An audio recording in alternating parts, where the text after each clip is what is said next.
Terima kasih Pastor Yongki dan semua yang ada di BMC New York atau dimanapun kalian berada. Ini adalah sebuah kehormatan bagi saya untuk bisa bergabung bersama dengan kalian. Dan hari ini saya ingin membawa firman untuk menguatkan kita semuanya, iman kita di saat kita sedang di dalam perjuangan. Saudara, kita tahu jikalau kita, saudara, sudah lama berjuang, sudah lama menunggu jawaban doa, itu sangat, saudara, kadang-kadang itu menciutkan iman kita. Kadang-kadang, saudara, kita ini ingin give up. Kadang-kadang kita ini, saudara, juga kayaknya udah tidak mau lagi percaya. Tetapi, saudara, firman Tuhan selalu menguatkan kita, mengingatkan kepada kita, there is value in us persevering in God. Dan waktu kita, saudara, melihat kebenaran ini bukan hanya sekedar kalimat belaka atau hanya sekedar kalimat motivasi. Tetapi ini adalah firman Tuhan. Dan jikalau ini adalah firman Tuhan, artinya inilah kebenaran. Dan saudara, jikalau kita, saudara, bukan hanya sekedar merenungkan firman Tuhan, tetapi saudara, firman Tuhan tertanam di dalam kehidupan kita, ini mampu akan menguatkan iman kita dan sekaligus membawa terobosan di saat kita sedang berjuang menunggu jawaban Tuhan di dalam kehidupan kita. Amin. Nah, oleh sebab itu, saya ingin langsung, saudara, share screen kepada saudara semuanya. Ya, saudara bisa lihat ya. Tapi juga bisa lihat, oh, you are sharing screen. I think I share screen yang ini ya, tunggu ya. Oke, saudara bisa lihat ya. Oke, puji Tuhan. Saudara, saya ingin saudara baca hari ini, saudara, di kitab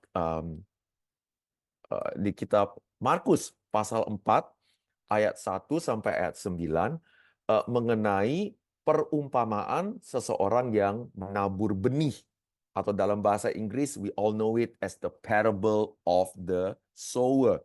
Nah, saudara, pada saat Yesus memberitakan perumpamaan ini kepada murid-muridnya, ini adalah di saat Yesus sedang memulai pelayanannya. Jadi ini adalah di dalam tahap permulaan Yesus, at the beginning of Jesus' ministry. Dan saudara, khususnya dia sedang mengutarakan perumpamaan ini kepada murid-muridnya. Dia sedang mengajarkan kepada murid-muridnya bahwa satu hari nanti merekalah yang akan menggantikan Yesus. Merekalah yang akan meneruskan pelayanan Yesus. Dan merekalah yang juga akan, saudara, mereplikasikan pelayanan Yesus dimanapun mereka berada. Ya, khususnya contohnya seperti kayak Pastor Yongki, ya, merantau ke New York dan merintis, ya, pelayanan Tuhan di kota atau di negara yang baru. Nah, oleh sebab itu, dimanapun mereka akan berada, mereka akan menghadapi tantangan. Mereka juga akan menghadapi masa-masa di mana tuh mereka akan berjuang. Tetapi seakan-akan jawaban terobosan tidak kunjung datang.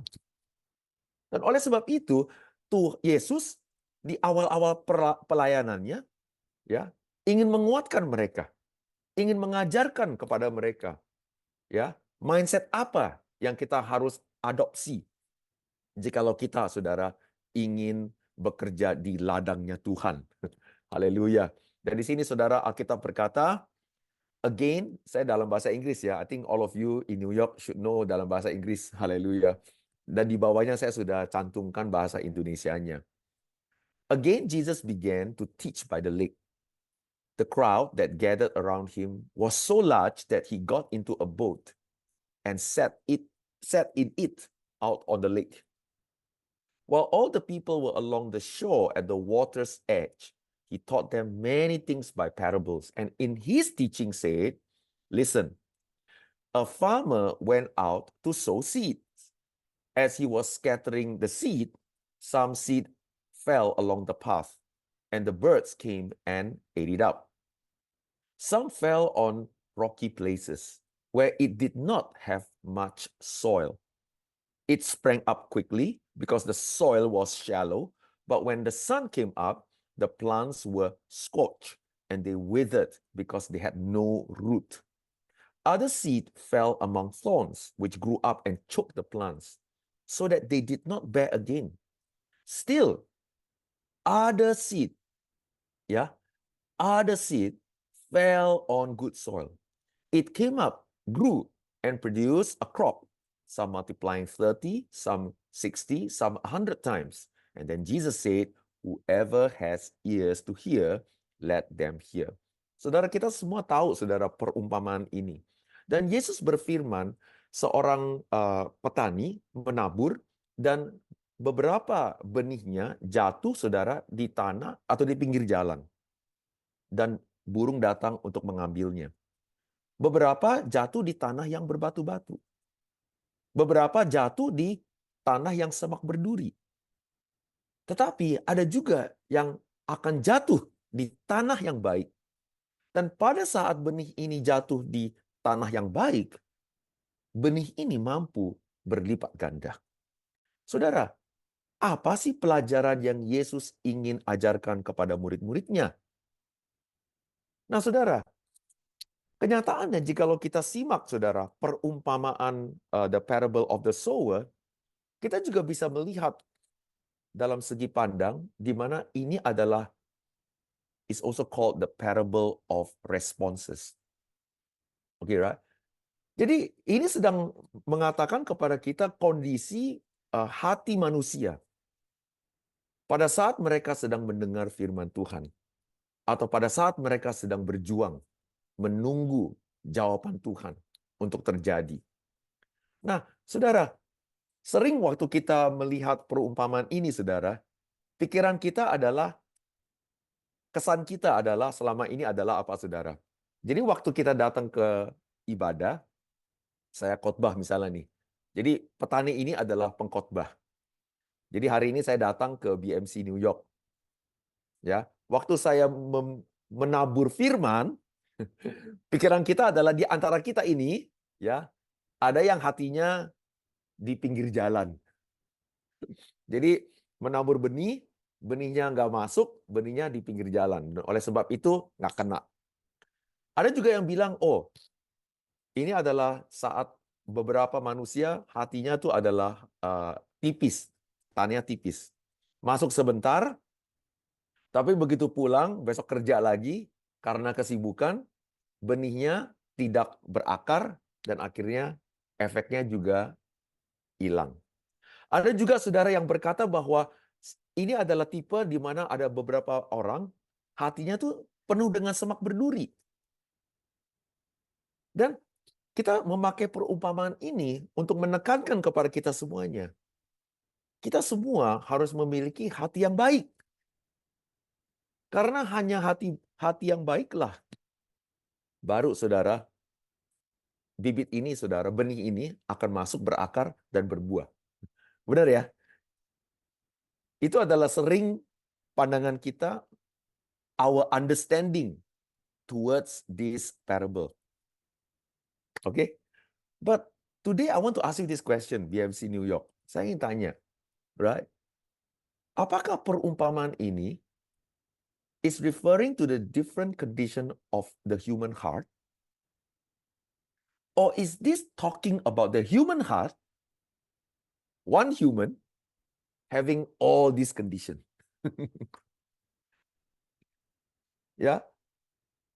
Jadi, apakah saudara perumpamaan ini sedang menanyakan kepada kita? Apakah ini sedang memberitahu kepada kita bahwa saat kita sedang membawa firman, kita menabur benih, di antara kita ada 4 macam tanah?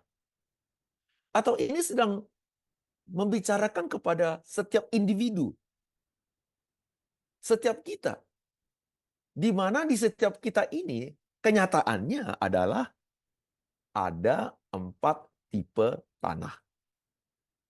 Nah, menurut kalian yang mana, saudara? Yang mana? Oke lah, saya mendingan tanya operator lah ya, William lah ya. So William, you want to unmute yourself and can you just let me know what is your response? What do you think? Thank you. I think could be the second one. I always think the first one, but I think the second one could be a possibility juga ya, because people keep Begitu. changing. Thank you. Very good. Wah, ting ting ting ting ting. It's just like Wheels of Fortune. Ting ting. Okay, right. Very good. Kenyataannya, saudara, perumpamaan ini selama ini pandangan kita adalah ini sedang membicarakan tentang adanya 4 tipe kondisi di saat kita sedang menabur, membagi firman. Tetapi kenyataannya, Yesus di sini sedang mengajarkan kepada murid-muridnya sebuah prinsip, yaitu di saat kita sedang menabur, ya, kita harus sadar di setiap kita, di kehidupan kita, ya, selalu itu tergantung dengan musim dan tergantung dengan musim apa yang kita semua sedang alami, dan musim inilah yang akan saudara mempengaruhi tanah-tanah kita. Nah, oleh sebab itu, saudara, perumpamaan ini sedang membicarakan kepada kita bahwa every single person, setiap individu, is all four soils every single time. Setiap kita memiliki 4 macam tanah secara bersamaan. Nah, saudara, itu sebabnya di saat saudara kita sedang mengalami musim yang berbeda-beda, tanah kita pun juga akan mengalami perbedaan. Dan di saat inilah, saat kita berjuang, saat kita menabur, kadang penaburan kita tidak berhasil atau tidak berbuah. Namun, di mata Tuhan, ini adalah wajar. Karena barangkali saudara sedang menjalani musim dingin. Saya sadar kalau di New York, musim dingin itu sangat dingin. Dan kalau misalnya ada musim dingin, tanahnya menjadi keras. Dan jikalau tanahnya menjadi keras, benih apapun yang kita tabur, nggak mungkin akan masuk berakar di dalam tanah kita. Jadi saudara kita berdoa, ya boleh dibilang doanya juga nggak bakalan kut-kut berhasil. Jadi saudara, kita harus sadar bahwa di setiap kita ini, saudara, kita akan menjalani musim-musim yang berbeda-beda. Di mana musim tersebut akan saudara menentukan tipe atau tanah yang ada di dalam, atau kondisi yang ada di dalam kehidupan kita. Nah, oleh sebab itu, saudara, we have to ask ourselves the second question. How then do you measure success in sharing the gospel? How then do you measure success as a Christian? Kita sebagai orang Kristen, kita, saudara, udah terbiasa untuk measure sukses dengan keberhasilan, dengan outcome yang bisa di-measurable. Tetapi saudara, waktu kita meninggal dan kita ketemu Tuhan di surga, yang Dia akan ucapkan kepada kita adalah apa? Wah, well done, Pastor Joshua Yongki. My good and apa? My good and rich servant. No, apakah dia akan bilang, wah, Pastor Yongki, saya lihat kamu punya bank account, jumlahnya luar biasa. You are very successful. Is he going to say to you, well done, my successful pastor? No. Wah, Pastor Yongki, jumlah jemaat di gereja kamu ini luar biasa. 20.000 di New York lagi. Amin. Kamu berhasil. Tetapi saudara, di mata Tuhan, waktu kita ketemu dengan Dia, Dia akan berkata, well done, my good and faithful servant. So, di mata Tuhan, yang Dia utamakan adalah faithfulness. Amen. Faithfulness. Faithfulness. Karena kenapa?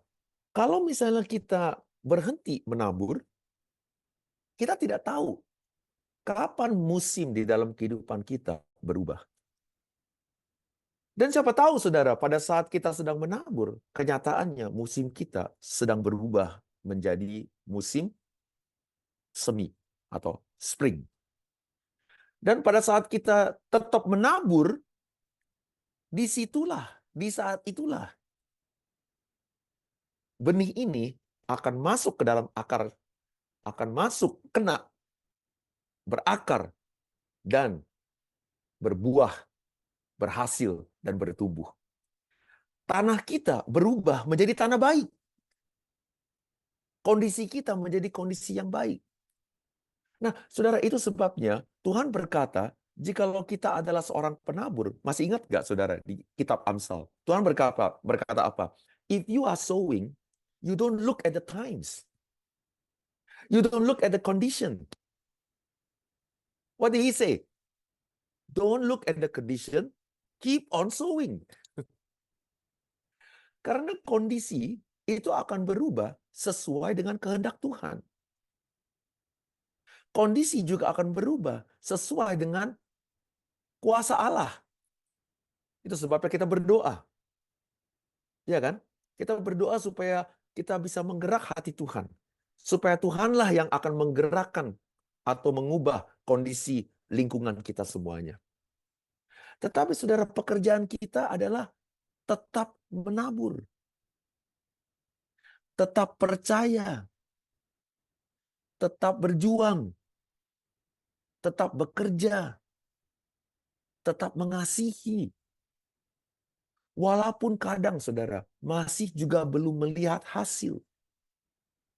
Walaupun juga masih belum melihat perubahan di dalam pernikahan kita, di dalam kita punya parenting. Barangkali anak kita masih juga belum berubah. Tetapi apa yang Tuhan ingin kita sebagai orang Kristen lakukan adalah apa? Tetap mengasihi, tetap berdoa untuk mereka, karena kita tidak tahu kapan hati mereka tiba-tiba diubah oleh Tuhan. Atau mereka mengalami situasi yang mengubahkan kondisi hati mereka. Dan pada saat kita terus menabur dan tetap menabur, dan kena dengan kondisi perubahan hati mereka, firman Tuhan masuk, yang tercantum di sini. When they fell on good soil, it came up, grew, and produced a crop, multiplying 30, 60, and 100 times. Wow. Saudara, sama juga dengan perjuangan kita di kerja. Kita bekerja, kita berjuang, masih juga belum berhasil. Tetapi yang Tuhan ingin kita lakukan adalah tetap percaya, tetap kerja keras, tetap menabur. Karena kita tidak tahu kapan kondisi kita akan berubah. Saya selalu dengar ini, dan ini adalah sebuah pedoman bagi saya, ya. Ada orang selalu tanya, Pastor, how would I know my destiny? How will I know my destiny? Dan kita selalu, saudara, katakan kepada mereka, destiny happen, ya, atau purpose happen, it's when your preparation and opportunity meet. Pada saat kita terus prepare, dan tiba-tiba ada satu opportunity, titik pertemuan inilah akan menjadi your destiny and purpose. Ya, kapan kita menjadi kaya? Ya, kapan kita menjadi kaya? Kita tidak akan menjadi kaya kalau kita hanya sekedar diam saja. Tetapi kalau misalnya kita terus bekerja, kita terus berjuang, kita terus menabur, tiba-tiba ada satu opportunity, ada satu krisis. Dan pada saat our preparation ketemu dengan opportunity, titik inilah yang akan, saudara, memultiplikasikan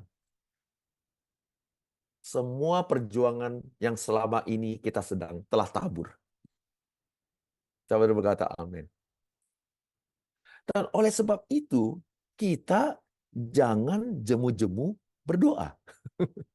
Bahwa manusia harus terus berdoa dan tidak jemu-jemunya berdoa.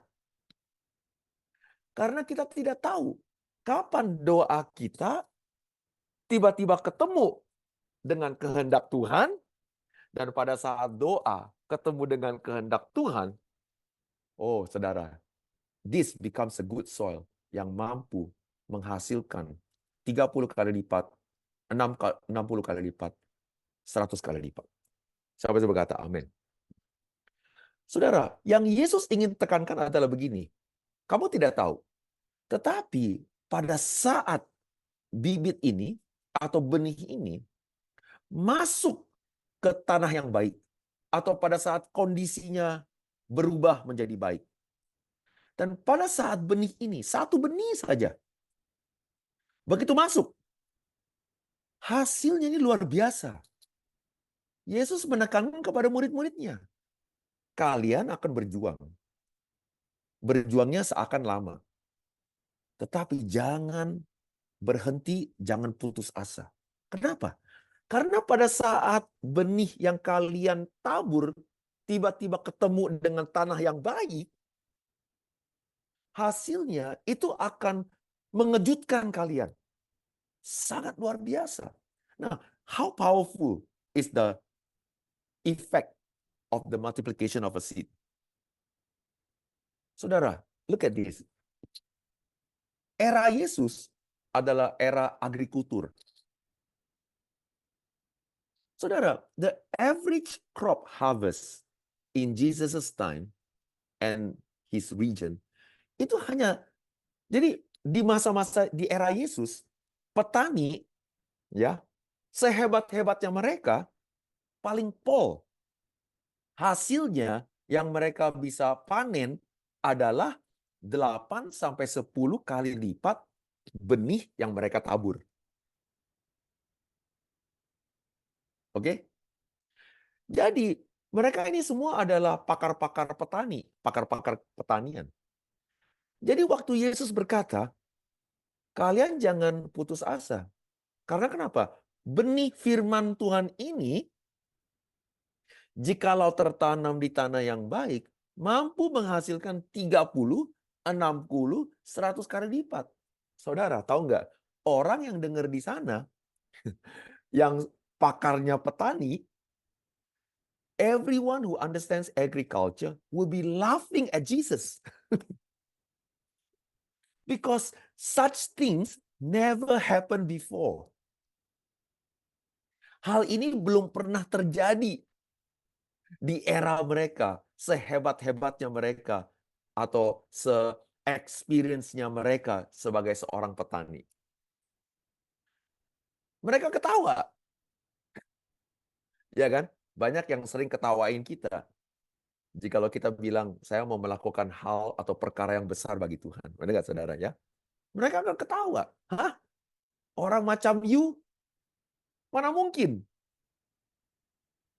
Kamu di sini mana bisa berhasil? Nah, itu kan adalah pandangan orang terhadap kita. Tetapi Yesus ingin kita semua sadar. Jangan ketawain. Kamu tidak tahu kuasa benih firman Tuhan. Dahsyatnya itu seberapa.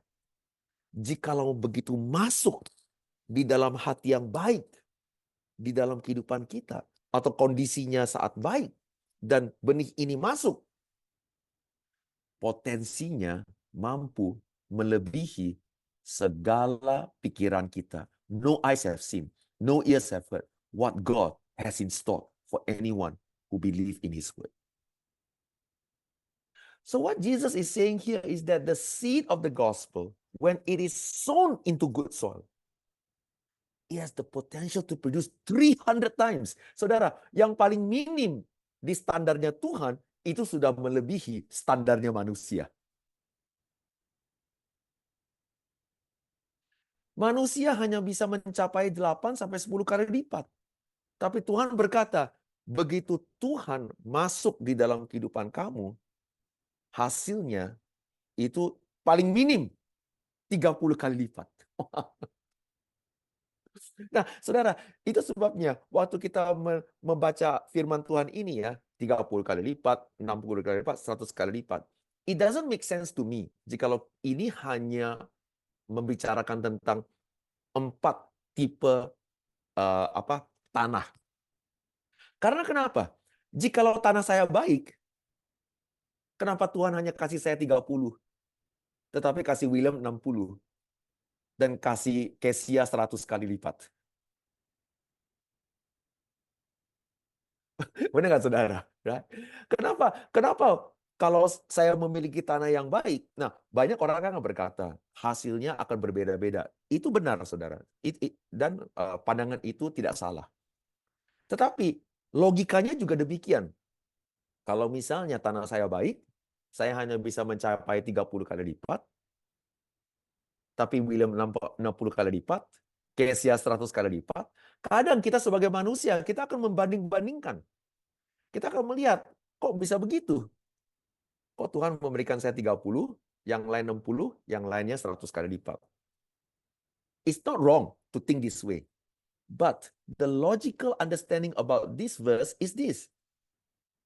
This seed, begitu masuk di tanah yang baik, memiliki potensial. Paling minim, hasilnya itu 30 kali lipat. Tetapi jikalau kita terus percaya, kita terus berjuang, kita terus menabur benih, ini tidak akan berhenti di 30 kali lipat. Ini akan terus bertumbuh menjadi 60 kali lipat. Dan jikalau kita terus percaya kepada Tuhan, sampai akhirnya nanti, waktu Yesus datang kedua kalinya, akan mencapai yang paling maksimum 100 kali lipat. Artinya, setiap kita di sini memiliki potensial untuk terus berhasil dan bertumbuh dari minim 30 menjadi 60 sampai 100 kali lipat pada saat Yesus datang kedua kalinya. Saya bisa berkata amin. Haleluya. So you can. It's not that God is saying to you, some of you 30 kali lipat, some of you 60 kali lipat, some of you 100 kali lipat. Ya, it is correct. Tetapi yang lebih logical lagi, this understanding adalah setiap kita pada saat menerima benih Tuhan memiliki potensial untuk terus berhasil berkembang di dalam Tuhan. Oh, siapa yang berkata amin? Saudara, mampu saudara untuk mencapai maksimum 1000 kali lipat. 100 times, 1000 times. Saudara, tahu nggak? Kalau misalnya seseorang mencapai 100 kali lipat, this is equivalent. Di era Yesus, equivalent to 100 years of harvest. Wow. In one time. Wah, luar biasa. Pastor Yongki luar biasa ya. Jadi, what other people takes 1 year, you only take 1 year, what other people do in 100 years. Oke? Saudara, ini luar biasa. Nah, saya ingin memberi sedikit kesaksian, ya. Di Singapura, kalau misalnya saudara lihat di Instagram gitu ya, ada orang yang namanya Simon Boy, ini Simon Boy itu. Ya, Simon Boy. Saudara, orang ini Simon Boy, dia ini adalah dulu kecanduan narkoba. Dan dia, saudara, selama dia di tahun sebelum tahun 2019, ya, kira-kira 2017 sampai tahun 2019, dia ini bolak-balik masuk keluar penjara. Kehidupannya itu sangat kacau. Dia kecanduan narkoba, dia masuk geng, dan dia keluar masuk prison. Dia masuk, dia keluar, tidak bisa rehab, tidak bisa menjadi baik, dan akhirnya dia keluar masuk lagi. Dan dia benar-benar terikat dengan dosa, terikat dengan kondisi dosa. Saudara, dia benar-benar, saudara, nggak punya harapan. Masa depannya seakan-akan buyar. Dia juga karena kondisinya tidak stabil, dia sering, saudara, contemplate untuk bunuh diri. Jadi ini adalah tipe orang yang kebanyakan kita akan berkata nggak memiliki masa depan. Masa depannya itu nggak cerah, nggak bisa berhasil di antara kita. Tetapi saudara tahu nggak, satu hari dia datang ke City Harvest Church. Nah ini saudara di tahun 2019 ini. Oktober 5, 2019. Nah, hari itu, waktu dia datang ke gereja, pas saya lagi khotbah. Ya. Nah, saudara, kita kan sering ya, wah ini saya mau diberkati. Kalau saya mau diberkati ya saya pilih dulu siapa yang khotbah. Kalau Stephen Furtick saya datang katanya. Ah. Ya, kalau siapa saya datang. Tetapi hari itu yang khotbah orang biasa. Namanya Aris Zulkarnain. Ya, dari kota kecil Jakarta. Ya. Saya hari itu dijadwalin untuk khotbah. Nah, hari itu saudara, saya berbicara tentang namanya beautifully broken. Dan saya, saudara, membahas tentang bagaimana Tuhan, right, memulihkan kita semuanya, memulihkan seakan seperti kayak Japanese art of kintsugi, pot kintsugi yang sudah pecah dipasang kembali dengan emas. Dan bagaimana akhirnya nilainya malahan lebih mahal daripada sebelumnya. Dan saya bilang, di dalam Tuhan, kita semua ini akan dipulihkan dan akan dijadikan lebih indah. Nilai kita akan menjadi lebih mahal daripada sebelumnya. Saudara, dia ini datang ke gereja loh. Dia dengar firman itu. Kena. Padahal selama ini dia keluar masuk penjara. Kadang-kadang datang ke gereja. Tidak ada apa-apa. Tidak berhasil. Tidak berbuah. Tetapi hari itu, dia mendengar firman. Firman Tuhan masuk. Dan dia mulai, saudara. Firman Tuhan ini bekerja. Dia mulai berubah. Saudara, ini tahun 2019. Saya nggak tahu. Tahun 2020, waktu kita COVID, tiba-tiba dia DM saya. Nah, di DM sini, saudara, dia bilang begini. Tiba-tiba saya dapat dari dia. Saudara bisa baca di sini. Pastor Aris, I'm from N419, Pastor Jeremy Zone. I just want to thank you for the sermon on Beautifully Broken last year. So, udah jalan 1 tahun. That was the sermon that encouraged me to walk into the new Charis mission to not only receive help, but also come to experience God's faithfulness once again. I've been struggling with drug addiction for 17 years. At the age of 33, it was that verse in Luke chapter 22, 31, 32 that strengthened me, and I'm able to complete my program and decided to continue staying there. Few months ago, there was an incident where 2 were charged for the murder of Megan Kung. She is my daughter. She was 4 years old. And one of the accused, ini yang di kedua ya, ini saya continue ya. And one of the accused is my ex-wife. This incident happened during my program. Jadi saudara, waktu dia dengar firman Tuhan mendorong dia untuk apa? Simon, kamu kembali. Kamu masukkan diri kamu ke rehab. Dan kamu stay di dalam rehab itu sampai tuntas programnya. Karena selama ini dia masuk ke rehab, tapi dia nggak pernah selesaikan programnya. Dan tahu nggak saudara, waktu saya membagikan firman Beautifully Broken ini, saya memberikan contoh Simon Petrus. Dan pada saat saya berkata, Yesus berkata kepada Simon Petrus, Simon, Simon, right? I allow the devil to sift you supaya nantinya setelah selesai kamu akan keluar dan akan menguatkan saudara-saudaramu yang seiman. Nama dia Simon. Seakan-akan Yesus berfirman kepada dia. Jadi dia masuk ke rehab. Dia ikutin program. Dan dia bertekad untuk akhirnya, untuk kali ini, selesaikan program tersebut. Tetapi di tengah-tengah dia sedang menjalani program, anaknya umur 4 tahun meninggal karena alias dibunuh. Salah satu suspeknya adalah his ex-wife. His ex-wife and her boyfriend. Dia bilang begini, "This incident was during my program. I struggled so much during then, but I never failed to meditate upon this verse.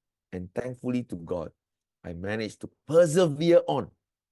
I've come to forgive my ex-wife and her then boyfriend who committed that crime, all because he first loved us. Therefore, I can love them. Thank you for letting me know that I have a calling, and that is to strengthen my brothers and sisters. When I've turned back," dia bilang begini sekarang, "I've completed my program, and I'm staying on to continue to serve in the ministry." Saudara, ini adalah anaknya.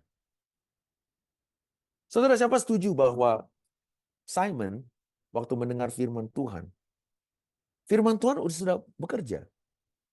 Dia masukkan diri ke rehab, dia mampu untuk selesaikan program, dan pada saat anaknya dibunuh oleh istrinya yang dulu dan juga dengan boyfriendnya, dia yang dulunya adalah orang geng, yang terbiasa dengan tawuran, terbiasa dengan bunuh-bunuhan, dia mampu, saudara, untuk bisa mengampuni.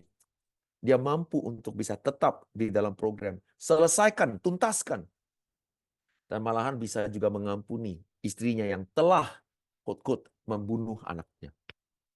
Saudara, siapa setuju? Ini adalah hasil daripada kuasa benih firman Tuhan yang mampu menghasilkan 30 kali lipat.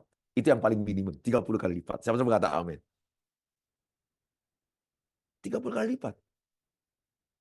Tetapi saudara, Simon bilang begini, "Saya terus tetap di New Charis Mission, di ministry, dan saya terus bertumbuh." Nah, setelah dia keluar, dia selesai, dia tetap ikut Tuhan. Dan saudara tahu nggak, hari ini Simon Boyd itu udah beda. Udah beda. Dia dulunya nggak punya uang, dia dulunya kecanduan, dia dulunya terbelit dalam hutang. Sekarang semua hutang udah dibayar. Hari ini saudara, dia menjadi TikTok star. TikTok. Dia sekarang ini adalah Singapore one of the rising TikTok social media influencer di Singapura. Dan karena dia memiliki TikTok account yang berhasil, YouTube account yang berhasil, Instagram account yang berhasil, ya otomatis dia mulai ada banyak masukan. Sekarang saudara, dia ini sudah apa? Dia bilang, ini adalah di newspaper ya, di Singapura ya. Simon Boyd give his girlfriend a diamond Rolex to thank her for staying him through thick and thin. Ya. Saya selalu bergurau dengan dia. Wah, even Pastor Aris, my best watch is only Seiko. They say. But praise the Lord. Nah sekarang ini saudara, dia juga baru ini buka bisnis funeral parlor. Ya, Singapura karena bisnis funeral parlor ini lagi menjamur, saudara. Dia bilang ini yang paling stabil karena setiap orang pasti akan mengalami kematian. So he said, I set up a business parlor. Dan saudara, sekarang ini dia sudah he star in 3 movies, di Singapura. Dia memiliki peran di 3 movie di Singapura. So you can see over here, ex-drug addict turned influencer Simon Boyd turns life around, invited to star in 3 movies. Wow. Dan baru-baru ini kita saudara menjalani satu run ya, namanya Unlabeled Run. Dan saudara dia juga menjadi tamu di sana. Luar biasa. Saudara, hari ini kehidupan Simon Boyd sudah berubah. Dari 30 kali lipat, firman Tuhan bekerja, berhasil terus bertambah sampai 60 kali lipat. Dan saya berdoa supaya dia bisa terus berjuang di dalam Tuhan, mencapai 1000 kali lipat sampai akhir hayatnya. Saudara, inilah kedahsyatan kuasa firman Tuhan. Jikalau kita tidak jemu-jemu berdoa, kita terus berjuang, kita terus percaya, kita terus bekerja keras, akan ada satu hari nanti Tuhan akan mengubah kondisi kita. Tuhan akan memberkati kita. Dan pada saat persiapan ketemu dengan kesempatan, titik inilah akan menjadi ada explosion. The explosion of growth, multiplication, and blessing. BMC New York, jangan jemu-jemu berdoa. Terus berjuang di antara pergumulan saudara hari ini. Karena Tuhan, He's not someone that do not see. He sees all your effort. And one day, He will bless you. So, keep on keeping on. Terus percaya. Terus berjuang. Dan terus beriman dan positif selalu. Semua yang percaya mengatakan, amin. Thank you. Terima kasih Pastor Yosua. Terima kasih juga untuk semuanya. Pastor, abis ini setelah saya berdoa, izin saya akan pamit karena kelas saya sedang menunggu. Iya, Ya, thank you banget. Thank you, terima kasih thank semuanya. you. Iya. Mari kita semua berdoa. Tuhan Yesus, hari ini Tuhan, Engkau tahu siapa di antara kita yang sedang mengalami pergumulan di antara perjuangan mereka. Tetapi Tuhan, hari ini biarlah firman Tuhan menguatkan mereka supaya mereka tidak jemu-jemu berdoa. Mereka tidak putus asa. Mereka juga tidak kendor imannya. Tetapi hari ini mereka dikuatkan untuk terus percaya dan terus bekerja keras. Tapi sudah Tuhan, saya berdoa, Engkau dengan cepat, dengan segera mengabulkan, dengan segera mengubah kondisi, dengan segera memberkati, dengan segera Tuhan membuka tingkap-tingkap langit di surga. Dan Tuhan mengubah situasi dan lingkungan dan kondisi mereka. Supaya Tuhan, persiapan mereka akan segera ketemu dengan kehendak-Mu, dengan Tuhan, opportunity yang Engkau akan berikan kepada mereka. Tuhan, saya berdoa di dalam pergumulan mereka, keluarga, pekerjaan, kesehatan, kehidupan, dan kerohanian. Semuanya Tuhan, Engkau kuatkan, Engkau imani. Saya imani dalam nama Tuhan Yesus, supaya mereka Tuhan akan mengalami terobosan dalam kehidupannya.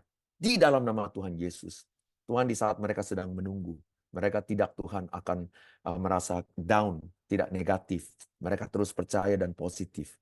Selalu Tuhan penuh dengan pengharapan dalam Tuhan. Saya berdoa, Engkau anugerahi mereka dengan semuanya ini. Dalam nama Tuhan Yesus saya berdoa. Amin.